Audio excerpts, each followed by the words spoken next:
Hi friends, welcome back to our channel smart పోక్షిత. ఈరోజు మన రెసిపీ వచ్చేసి నిమ్మకాయ పులిహోర. ఇది ఎలా ప్రిపేర్ చేసుకోవాలో చూద్దాం. ముందుగా ఒక బౌల్ తీసుకొని దీంట్లోకి 3 గ్లాసుల బియ్యంని తీసుకోవాలి.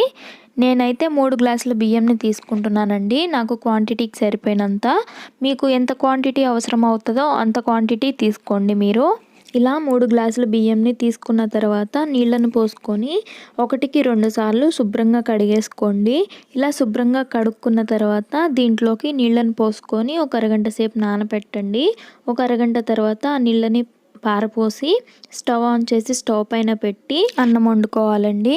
1 గ్లాస్కి 2 గ్లాసుల నీళ్ళని పోసుకోవాలి. నేను 3 గ్లాసులు తీసుకున్నా కాబట్టి 6 గ్లాసుల నీళ్ళని అయితే వేసుకున్నాను. అన్నంని మధ్య మధ్యలో కలబెట్టుకుంటూ ఉండాలండి. బ్యాచిలర్స్ కూడా ఈజీగా చేసేసుకునే రెసిపీ అండి ఇది. అన్నంని పొడి పొడిగా వండుకోవాలండి, మరీ సంకటగా లేదంటే కొంచెం మెత్తగా కూడా వండుకోకూడదు. అలా కానీ వండుకున్నట్లయితే అన్నం అనేది అస్సలు బాగోదు పులిహోరకి. చూడండి, ఇలా పలుకుగా ఉంటే సరిపోతుంది. ఇప్పుడు ఇది పూర్తిగా చల్లారనివ్వండి.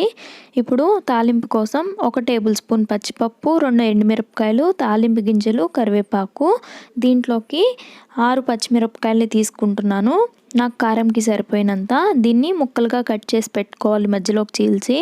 ఇప్పుడు ఒక బేషన్ తీసుకొని దాంట్లోకి అన్నంని మొత్తం వేసుకోవాలండి. ఇలా అన్నం మొత్తం వేసుకోవాలి. అన్నం మొత్తం వేసుకున్న తర్వాత దీంట్లోకి 1 టేబుల్ స్పూన్ ఆయిల్ని వేసుకోవాలి. ఈ ఆయిల్ని కూడా వేసుకొని మొత్తం బాగా కలుపుకోవాలండి. ఇలా కానీ కలుపుకున్నట్లయితే పులిహోరకి అన్నం పొడి పొడిగా వస్తుంది. ఇప్పుడు ఇది పూర్తిగా చల్లారనిచ్చుకోవాలి.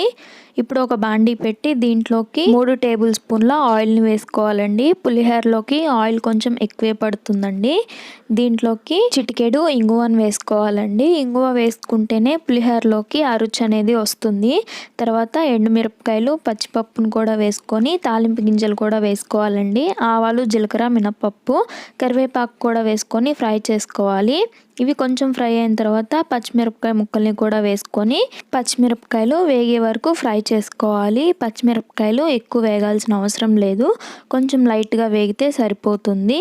ఇప్పుడు ఇవి వేగిన తర్వాత దీంట్లోకి 1/2 టేబుల్ స్పూన్ పసుపును వేసుకోవాలి. దీనిలోకి పసుపు అనేది చాలా తక్కువ పడుతుందండి.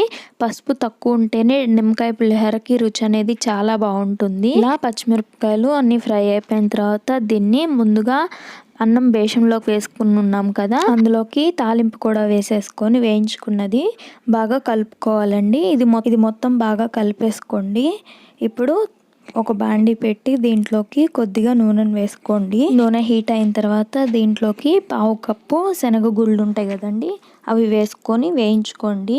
శనగగుళ్ళు అనేది బ్రౌన్ కలర్లోకి వచ్చే వరకు వేయించుకోవాలి. ఇవి వేస్తే టేస్ట్ అయితే చాలా బాగుంటుందండి. ఇవి పచ్చి పచ్చిగా ఉన్నట్లయితే తినేటప్పుడు అస్సలు బాగోండి, పచ్చిగా ఉంటాయి. కాబట్టి చూసుకొని వేయించుకోండి. బ్రౌన్ కలర్ వచ్చే వరకు బాగా వేపుకోండి. ఈ రెసిపీ బ్రేక్ఫాస్ట్కి అయినా, మధ్యాహ్నం లంచ్కి అయినా కానీ, డిన్నర్కి అయినా కానీ ఈజీగా ప్రిపేర్ చేసేసుకోవచ్చండి. చూడండి, ఇప్పుడు ఇవి సగం ఫ్రై అయినాయి కదా, ఈ సగం ఫ్రై ఇలా అవ్వగానే దీంట్లోకి 4 జీడిపప్పులను కూడా వేసుకొని ఫ్రై చేసుకోవాలి.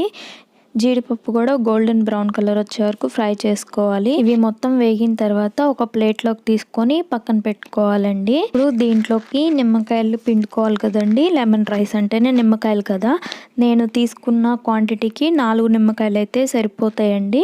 ఈ నిమ్మకాయలు శుభ్రంగా కడిగేసి మధ్యలోకి కట్ చేసి ఈ రసం అనేది అన్నంలో పిండుకోవాలండి. నిమ్మకాయ రసం అనేది దీంట్లోకి 3 టేబుల్ స్పూన్ల సాల్ట్ వేసుకోవాలండి. సాల్ట్ వేసుకున్న తర్వాత నిమ్మకాయ రసంని పిండుకోవాలి. అప్పుడు ఉప్పు, నిమ్మకాయ రసం అంతా అన్నంకి పడుతుందండి, చాలా టేస్టీగా ఉంటుంది. అప్పుడు ఈ రెసిపీని కొత్తగా పెళ్ళైన వాళ్ళు కూడా ఈజీగా చేసేసుకోవచ్చండి. ఈ రెసిపీని చాలామంది తరచుగా చేసుకుంటూనే ఉంటారండి. కానీ ఈ విధానంలో కానీ మీరు చేశారంటే ఖచ్చితంగా గుళ్ళల్లో పెట్టే ప్రసాదం టేస్ట్ అయితే వస్తుందండి. ఒకసారి మీరు కూడా ట్రై చేయండి ఈ విధానంలో. అప్పుడు మీరు చేసుకొని తిన్న తర్వాత ఎలా వచ్చిందో కామెంట్లో షేర్ చేసుకోండి నాతో. నిమ్మకాయలు పిండుకునేటప్పుడు అన్నం మొత్తం పూర్తిగా చల్లారిపోయిన తర్వాత నిమ్మకాయని పిండుకోవాలి, లేదంటే చేదొస్తుందండి. ఇక్కడ మీకు ఒక టిప్ చెప్తానండి. నిమ్మకాయలు ఒక్కొక్కసారి చేదు వచ్చేస్తూ ఉంటాయి కదండి, అలా చేదు రాకుండా నీళ్ళల్లో కానీ రసం పిండుకొని అన్నంలో వేసుకున్నట్లయితే అస్సలు చేదు అనేది రాదండి. నిమ్మకాయ వేసుకొని బాగా కలుపుకున్న తర్వాత దీంట్లోకి శనగిత్తనాలు, జీడిపప్పుల్ని వేయించి పెట్టుకున్నవి కూడా వేసుకొని బాగా కలుపుకోవాలండి. ఇలా కలుపుకొని సర్వింగ్ ప్లేట్లోకి తీసుకొని సర్వ్ చేసేసుకోవడమే అండి. చాలామందికి పులిహోర అంటే బజ్జీ కంపల్సరీ ఉండాలండి. అలా బజ్జీని కాకుండా ఇలా చల్లమిరపకాయల్ని తీసుకొని ఉప్పు మిరపకాయల్ని తినండి. చాలా అంటే చాలా టేస్టీగా ఉంటుందండి. ఈ ఉప్పు మిరపకాయల్ని ఒక్కసారి టేస్ట్ చేశారంటే ఖచ్చితంగా పులిహోర చేసిన ప్రతిసారి ఈ ఉప్పు మిరపకాయలనే చేయమని అడుగుతారు. బజ్జీలు అనేది అస్సలు చేయొద్దంటారు. అంత టేస్టీగా ఉంటుందండి ఈ పులిహోర. ఇది బ్రేక్ఫాస్ట్గా అయినా, డిన్నర్కైనా కానీ, లంచ్కైనా కానీ సూపర్గా ఉంటుందండి. ఇలాంటి రెసిపీస్ కోసం స్మార్ట్ పోక్షిత ఛానల్ని సబ్స్క్రైబ్ చేసుకోండి.